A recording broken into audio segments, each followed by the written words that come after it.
जैसा कि हमने पिछले वीडियो में स्पेस प्रॉपर्टी के बारे में पढ़ा था, तो इस वीडियो में हम जो बात करने वाले हैं आज टाइम प्रॉपर्टीज की बात करेंगे या क्लासिकल प्रॉपर्टीज ऑफ टाइम की बात करेंगे।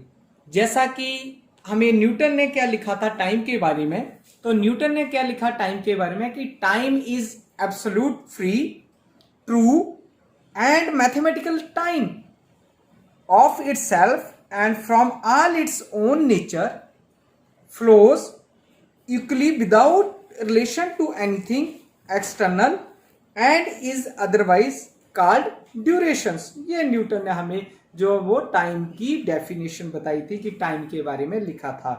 तो अब हम क्लासिकल जो टाइम है उसके बारे में करते हैं कि जो we know that या we see that the classical time is something which exist without space. ये बहुत बड़ी लाइंस बोल रहे हैं हम लोग कि क्लासिकल जो स्पेस है और टाइम आर इंडिपेंडेंट एंटिटीज है। We can say that the classical space and times are independent entities. या मैं ऐसा भी बोल सकता हूं कि जो मेरा टाइम होता है वो वन डायमेंशनल्स होता है। अगर वन डायमेंशनल कैसे है कि if we want to measure the position of a object in space we need three coordinate systems. These three coordinate system may be x, y or z which are measured along in three coordinate axes. So we can say that for measuring the position of a body या particle या material we need three variables along three axes in three dimensions, maybe x, maybe y, maybe z.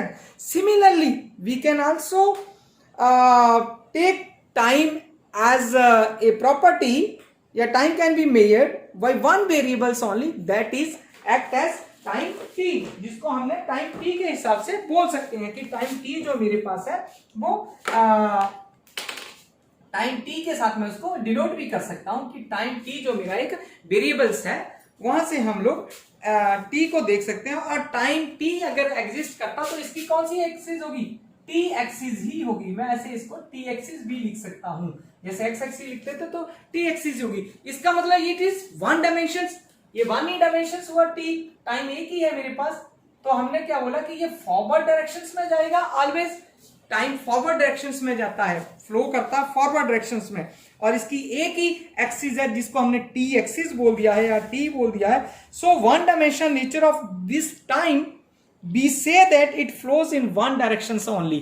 अगर एक direction में flow करता है तो forward direction ही होगी, time कभी बैकवर्ड डायरेक्शन में नहीं फ्लो करता है। अगर आपने देखा होगा, अगर क्लॉक देखते हो, पहले सपोज 12 है, फिर 1 है, फिर 2 है, फिर 3 है, फिर 4 है, 5 है, so on clock wise direction में हम लोग उसको पढ़ सकते हैं। तो इस वे में हम लोग बोल देते हैं कि हमारे पास जो टाइम है वो वन डायमेंशन है। और सेकेंड जो प्रॉपर्टी है उसकी होमोजेनिटी है। अगर होमोजेनिटी है तो होमोजेनिटी हमने पहले भी पढ़ी है। होमोजेनिटी का क्या मतलब है कि हमारे पास जो स्पेस है, टाइम है, वो होमोजीनियस है। अब homogeneous means that one interval of time can not be differentiated from other. It means that every interval of time is equivalent of one या some other interval of time. अब कैसे, जैसे मान लो कि मेरे पास क्या है, ये हमने कोई क्लॉक बना लिया है। इस क्लॉक में क्या करते हैं हम लोग, ये कोई भी नंबर सामने दे दिए, ये 12 नंबर दे दिया मैंने, ये 6 दे दिया, ये 9 दे दिया, ये 3 दे दिया। अब इसके बीच में 1 है, 2 है, 4 है, 5 है, 6, 7, 8, 10, 11।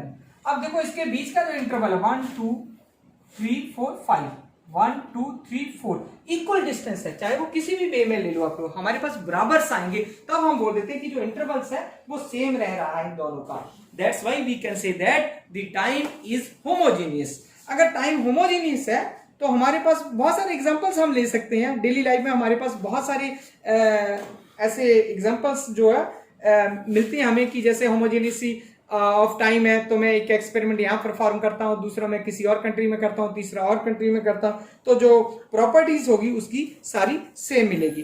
अब हमारे पास एक क्या है, हमने बोला जो लास्ट है वो बहुत इंपॉर्टेंट है हमारे पास, वो है टाइम इज आइसोट्रोपिक। अब टाइम इज आइसोट्रोपिक मींस क्या है, सारे बच्चों को वैसे तो पता होता है इसका जो टाइम इज आइसोट्रोपिक है, इसका मतलब होता है the dynamic of A system do not change. Dynamic of A system do not change, इसका मीनिंग्स होता है dynamic of A system is not changed.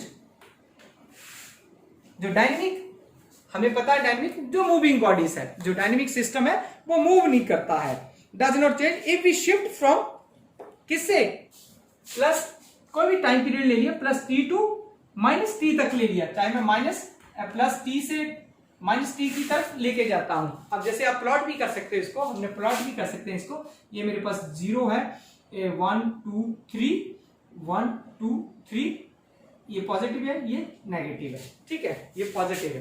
तो हमारे पास हम इस वे में इसको प्लॉट्स करते हैं कि, या मैं दूसरा भी देख सकता हूं कि हमारे पास एक फंडामेंटल्स और भी है, F is equal to M A, इसको भी हम लिख सकते हैं dv अपॉन dt।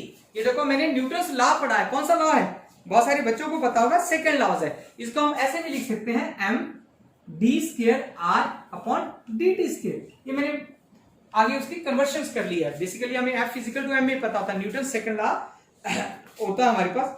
अब हमारे पास जो इफ वी चेंज, मैं उस फिगर की बात कर रहा हूं, if we change t to minus T, we can say that this equation remains same. कौन सी इक्वेशन, अगर हम इस टाइम की बात करते हैं, चाहे जो मर्जी वैल्यू पुट करें, माइनस टी करें प्लस टी करें, अब उसका स्क्वायर करेंगे तो वो सेम वैल्यूज रहेगी उसकी। अगर सेम वैल्यूज रहती है तब हम क्या बोलते हैं कि this equation remains the same. So this means that if we go into future, अगर मैं फ्यूचर में जाना चाहता हूं, we can very well walk into past, but this is not true because time flows only in one direction which is the forward directions। अब classical mechanics में क्या होता है कि जो property of free space do not change with time, ये बहुत important है in classical mechanics, that the property of free space do not change with time. This means that the laws of physics are not themselves dependent upon time. जितने भी physics के law है वो depend नहीं करेंगे time पे। So in other words I can say that का मतलब कि न्यूटन्स लॉ ऑफ मोशन की बात कर रहा हूं मैं। Newton's law of motion would be as much valid tomorrow as they are today. So we are justifying in using Newton's law of motion respective of time at which we perform a mechanical experiments. So some of the essential assumptions of Newtonian mechanics is that relative motion and gravitational have no effect upon the rate of flow of time. It flows equally।